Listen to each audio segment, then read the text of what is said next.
Bada boom! No, the Brooklyn Nets almost pull off a key victory at home against the Milwaukee Bucks in what has to be the desired playoff Eastern Conference final thriller. We're going to break down the key sequences, what the Nets tried to do, where they succeeded, where they failed, how unstoppable Giannis is, and just a great playoff level basketball competition, my friends, all coming up right after the theme music.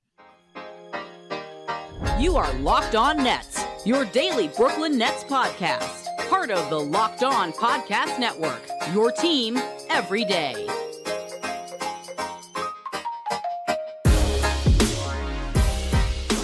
Brooklyn,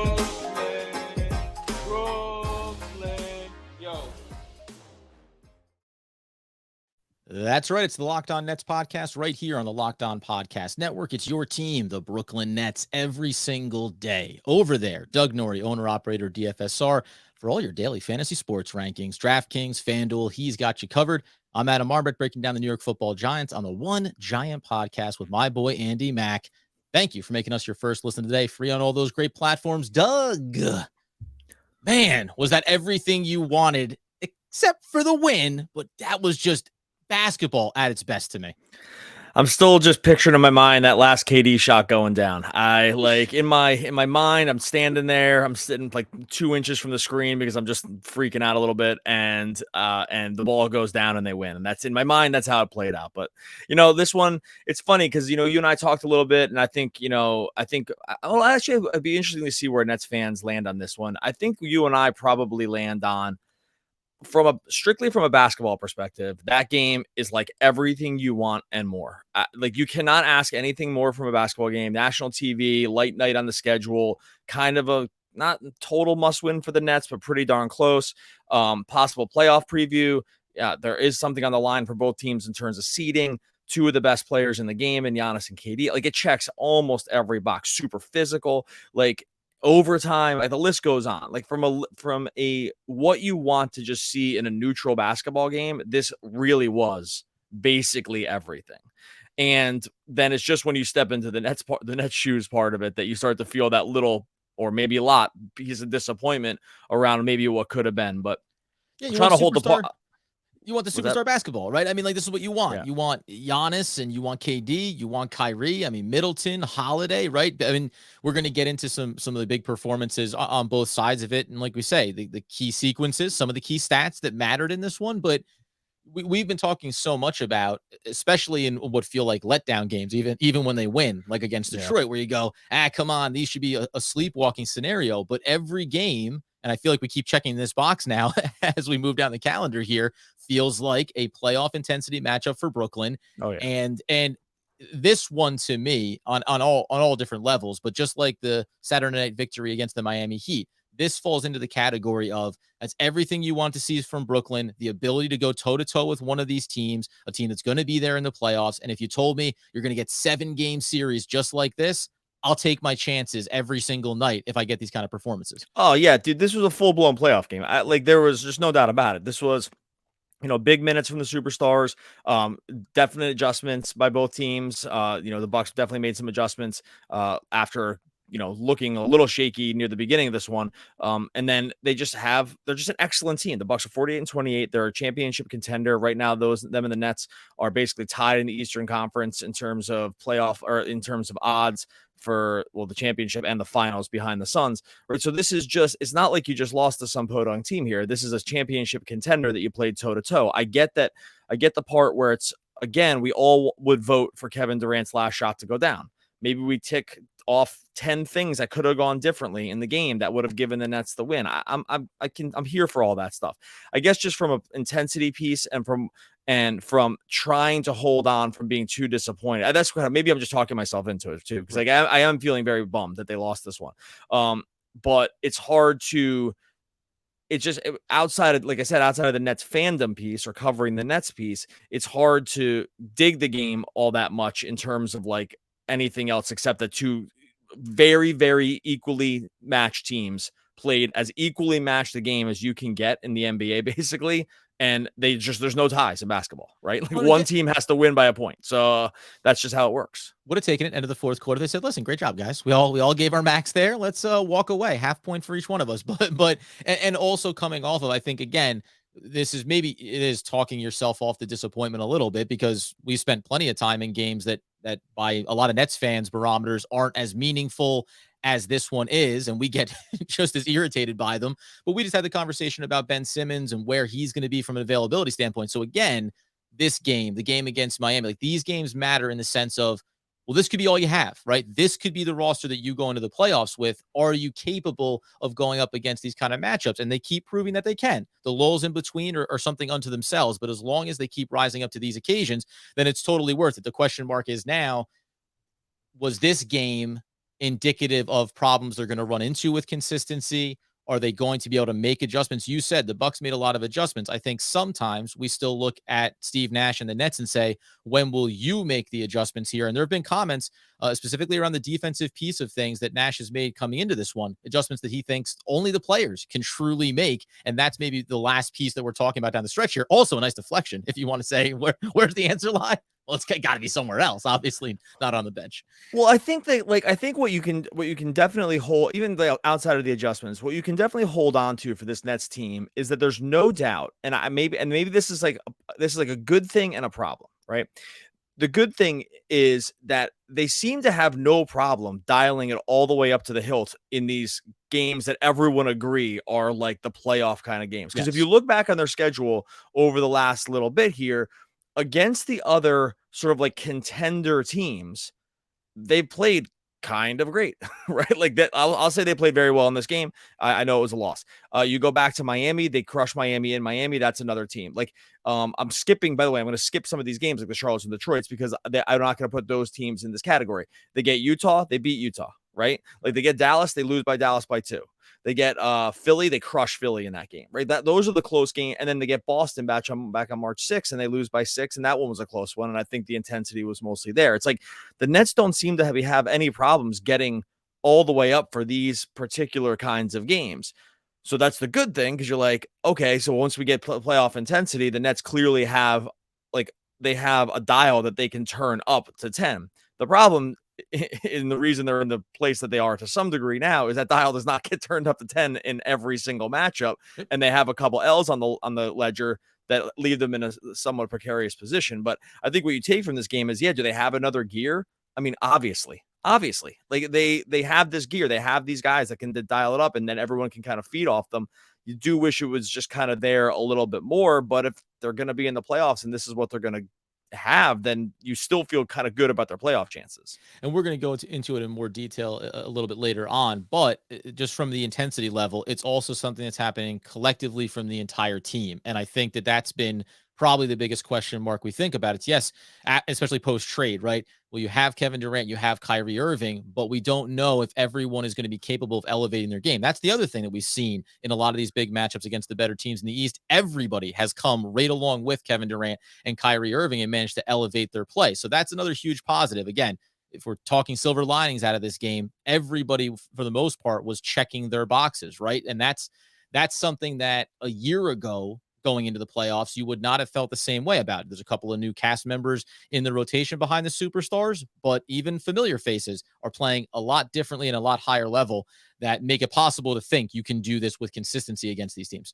Yeah, for sure. And that's why I do walk away from this game feeling kind of like okay about the playoff chances still. This game is not done. I feel worse about like the play-in piece of it because they need these wins. So that part I feel worse about because we're gonna break down where they look like they are in the schedule here, for sure. But in terms of just how I feel about the team in general, this game, I'll put it this way: this game didn't dissuade me at all from feeling a certain level of like some confidence about winning playoff series with this particular group of players, assuming there's no Ben Simmons that comes back. Like I don't know how. Even it's funny because like most times with a loss, you're gonna find all these reasons to get really down, but I can't really in this scenario. This is why I was down when they lost to Charlotte. It's why I wasn't excited when they beat Detroit, but this is why you're up on these games because the competition level is there on the other side of the court. You can you can feel good about playing a high level of basketball. And that's all you keep asking for in this one. That's where I think you and I, from a fan perspective, we get caught in the wash here sometimes where people, you may think that our narratives switch from game to game, but it's predicated on who you're playing against and what the barometer is for your team. And that's how we look at all of these matchups and all of these opponents. Milwaukee is a team that you can lose to and still come out feeling good about where you are. Yeah, and let me just rephrase for myself. I would say I don't feel good. I just feel unchanged. Like that's more of what it is. It's like I don't feel this wasn't a moral victory or anything like that. No. Not believe me. I know someone's going to say that. I'm not saying this is a moral victory. It's not. There's no such thing as moral victories. Maybe there are, but this one wasn't one of them. If they exist, this isn't the example. But what I am saying is it's not diminished. However, it doesn't change how I think at all about it. There are some other things that I feel I do have changed my opinions on, especially when it comes to playoff stuff. We'll talk about that in a minute or two. But first, going to talk to you about our friends over at Bet Online. After months of playing, college basketball is determined to keep the top teams to the Final Four, and they're going to determine this year's national championship coming this week. BetOnline.net is your number one source for all your betting needs and sports info, from all the latest odds, Nets and Bucks tied for those same odds on Bet Online for the for the Eastern Conference and for the championship. Wouldn't mind the Nets being a little higher over there. The latest odds, contests, and player props that you name it, Bet Online remains the best spot for all of your latest sports developments, including podcasts and reviews for all the leagues this season. And it's not just basketball. Bet Online's continued source for all your sports wagering information. You got some live betting, get those Vegas casino games. They're a one-stop shop. So head on over to Bet Online now. Use your mobile device. You get to get all of the trends and actions. Bet Online, where the game starts. And of course, check out Locked On Now, local experts covering all the games from around the NBA, something that only the Locked On Podcast Network can offer, and free those great platforms.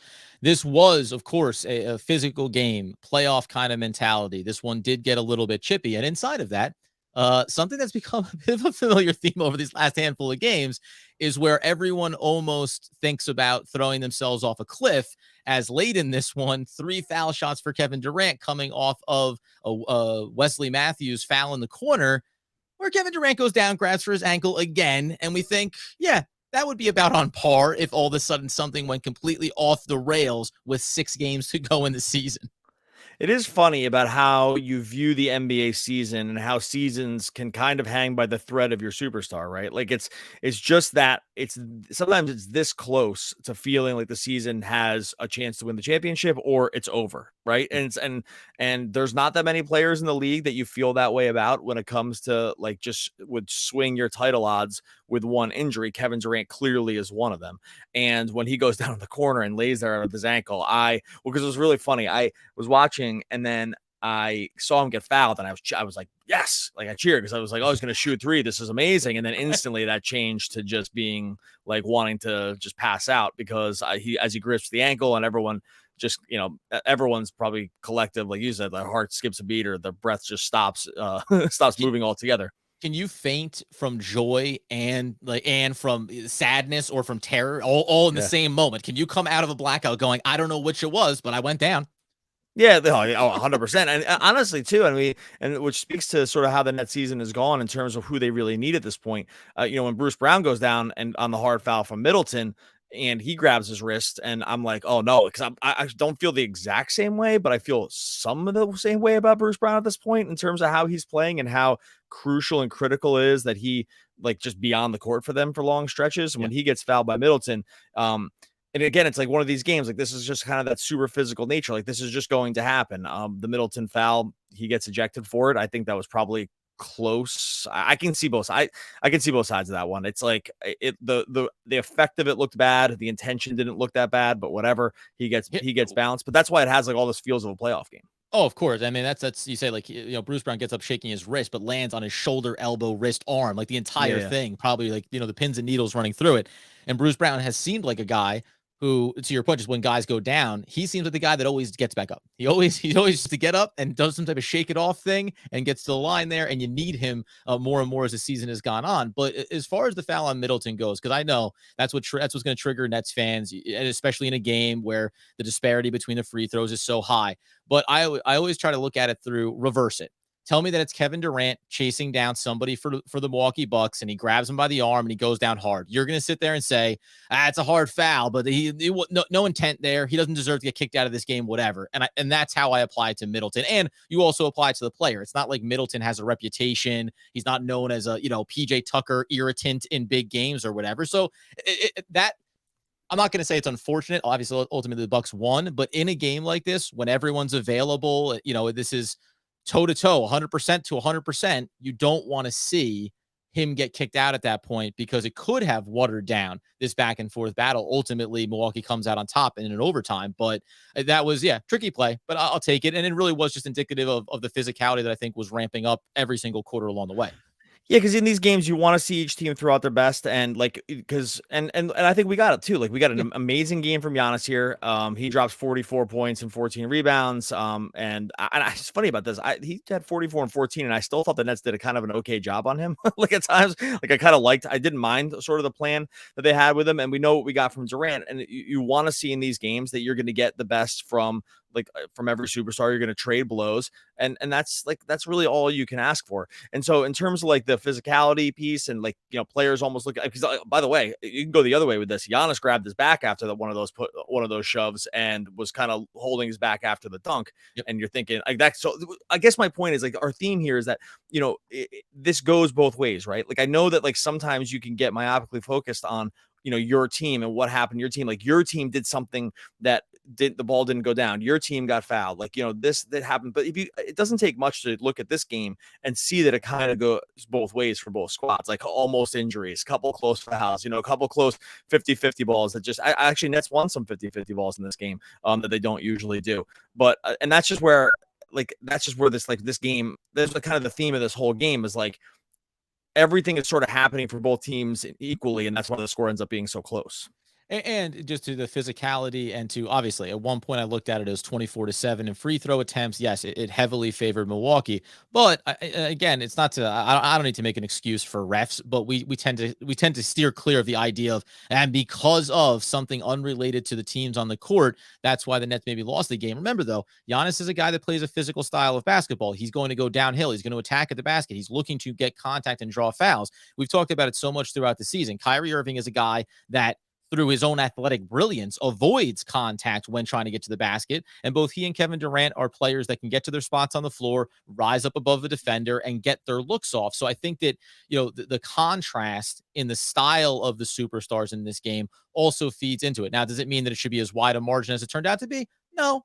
But at the end of the day, I understand the difference that you're going to get from these two teams. And ultimately, that maybe does make it a little bit trickier when you get down the stretch in these games. You're going to have to live with Kevin Durant having a chance there before overtime, Giannis flashing over and disrupting that look there, and then getting a look on the inbounds with 3 seconds left, right? He had to look. That's what the Nets play for. They play for clean looks. They're not often playing downhill at the basket looking to get to the line for a couple of big points. Yeah, look, and you're talking about the foul disparity 25-14 in favor of the Bucks, right? Like, so that's a big number. That's a big difference. I fail to look at this game and think that there was a lot of wrong calls here, right? There was, I didn't watch the game actually to the point where we were talking about before the game, and we were talking before the podcast, and we brought that up, and I was like, geez, I didn't even realize that was the disparity, because I wasn't in the flow of the game. That did not seem to be the case to me. It was like times where I wish they hadn't fouled, but and 34-16 at the line.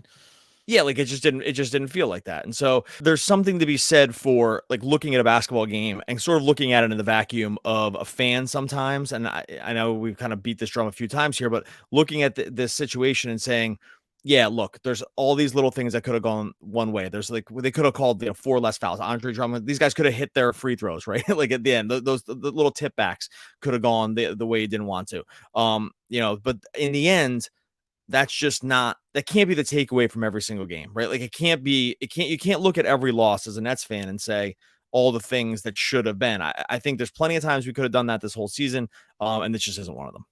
And by the way, though, what you can do in this game is look at key role players and their performances and how they can continue to maintain those roles going forward down the rest of the season and into the playoffs, which is what we're going to get to here in a second, right after we tell you about, of course, our friends over at Built Bar. If it was possible, Kevin Durant should rub a Built Bar on his ankle. I don't know if that's the way protein gets absorbed. I'm not a doctor, but if you could, he'd be getting, of course, a dose of protein, healthy, delicious, without any of the negative impacts that you get from candy bars. Because as we know, Built Bars are covered in 100% real chocolate. You can try those or the one-of-a-kind protein-infused marshmallows that they also have available. They're called fluffy, marshmallowy, delicious puffs.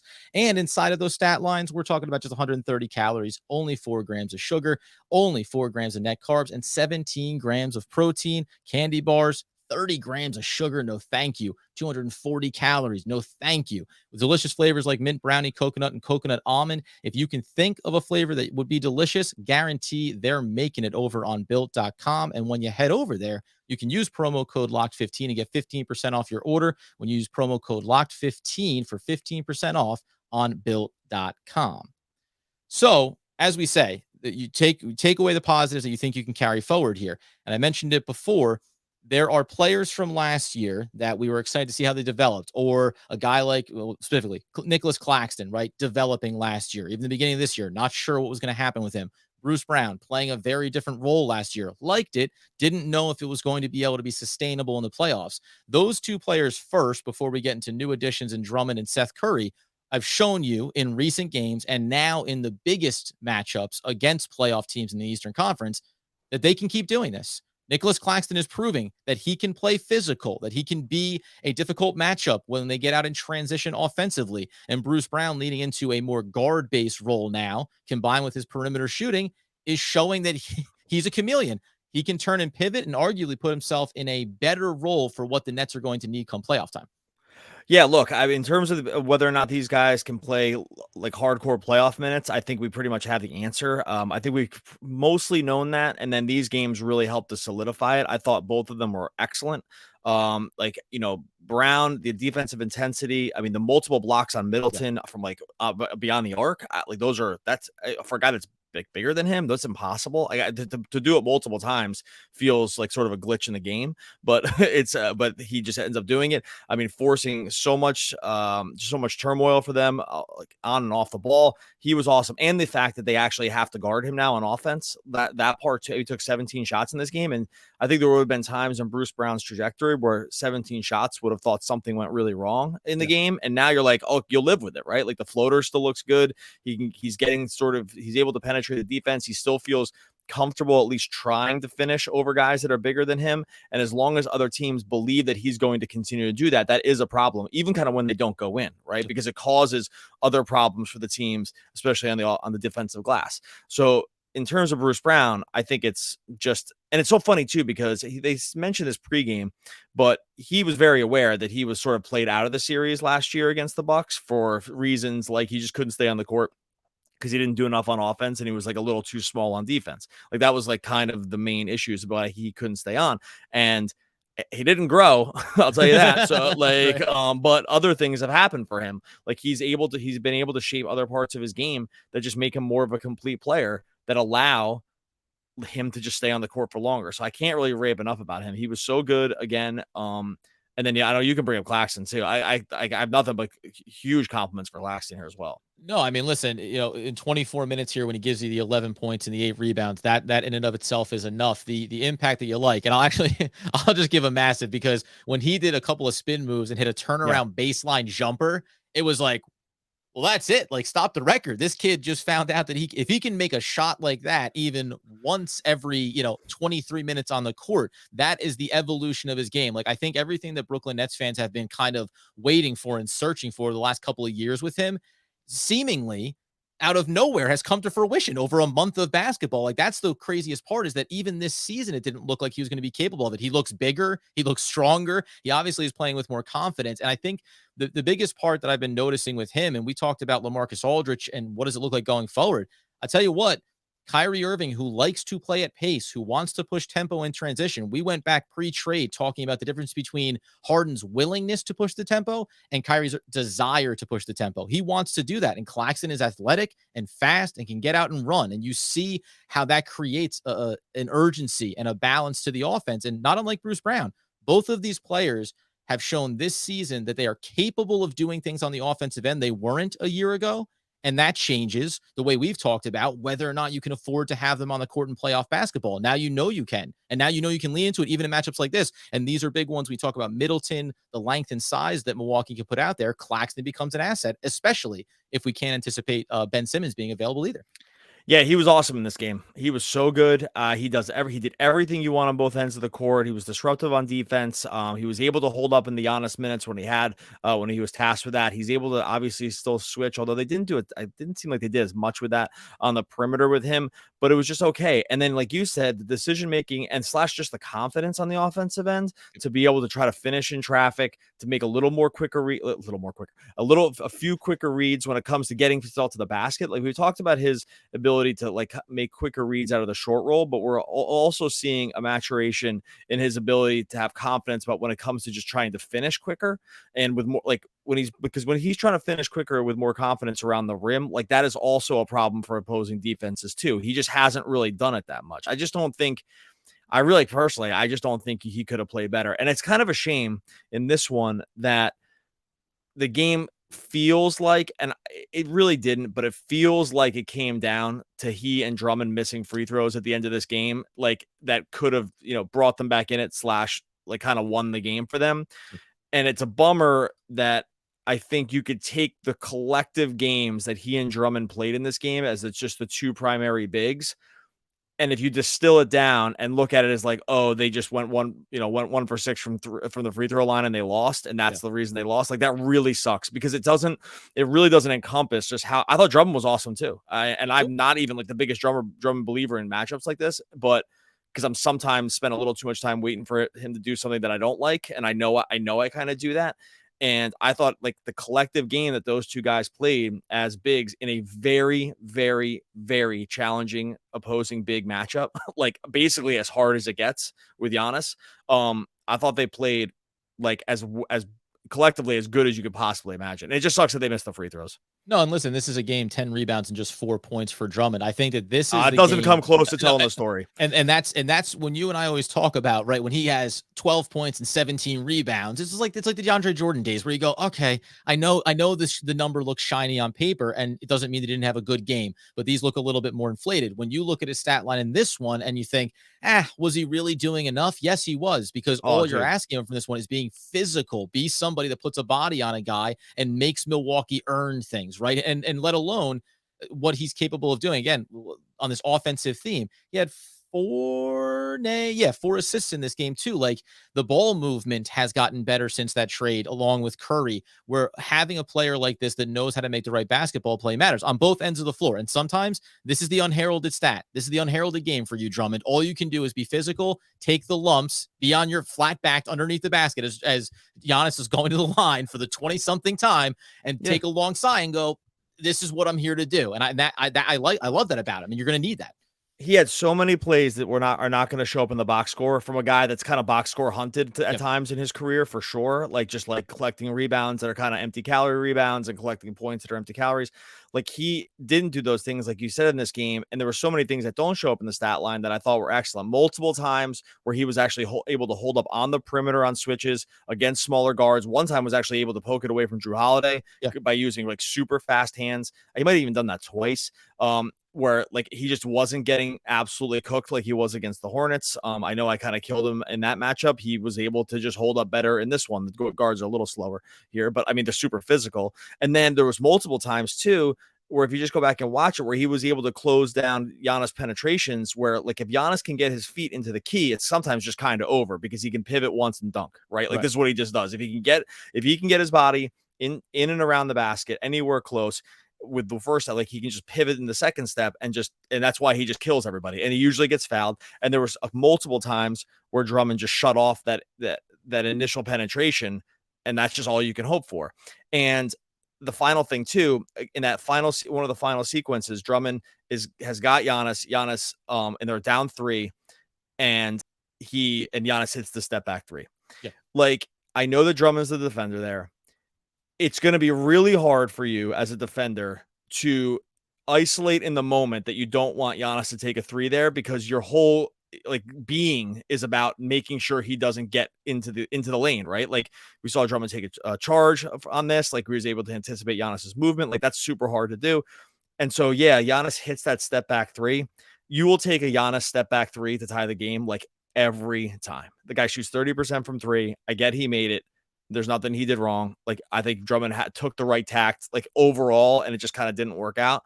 So I just have nothing but compliments from a guy that I really don't spend this much time complimenting. Like I thought Drummond played an excellent game.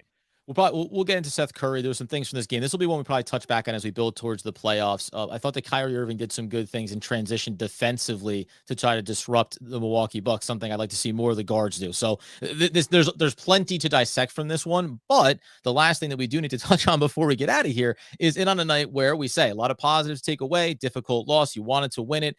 But Chicago beat the LA Clippers 135-130, and Atlanta beat Cleveland, which normally you'd say, oh, Atlanta beat Cleveland. That's a good thing for the Brooklyn Nets until you look in the standings and see that they are all now in the 10th through 8th, 9 games back of the lead. Brooklyn is still in the 8th spot. They're just 2 back of Cleveland, so that one still remains important at the end of the season. But Atlanta, I feel like in a blink of an eye, went from being 11 and a half games off the pace to now being right in the mix here, 10 through 8, which does sadly feed into Doug's narrative that everything 7 to 10 is very much in play. Yeah, Atlanta's been playing really well. They won the last 4 games, 5 of their last 6. To completely crush Cleveland tonight. Was kind of watching that one off to the side, and so yeah, like this has just become a really close race, and this is why at the end of the day, why you still, even though we complimented on from a basketball perspective, like you still really would like the W here because you could have gotten with another game of Cleveland, who's really reeling with the injuries, and it just feels a little bit like. I mean, do you feel this like? Do you feel, and maybe this is us becoming too much of the focus theory where it's just too easy to just think back on some of these close calls, but it really does feel like just some of these close calls against some of these teams in the recent weeks has felt again, like it's all caught up with them again. Does that make sense? Like there's been the Dinwiddie buzzer beater, and then this game where you feel like they could have won it, and the Charlotte one that slipped away. I just feel like you just have a few too many of these in the resume over the course of the year. No, it is, and this is the part of finally feeling like you're getting all the pieces back together, and now it's maximum effort in every single game. And when they call it, by the way, there's a game back somewhere in the beginning of the year where they lost to Houston. Just think about that, right?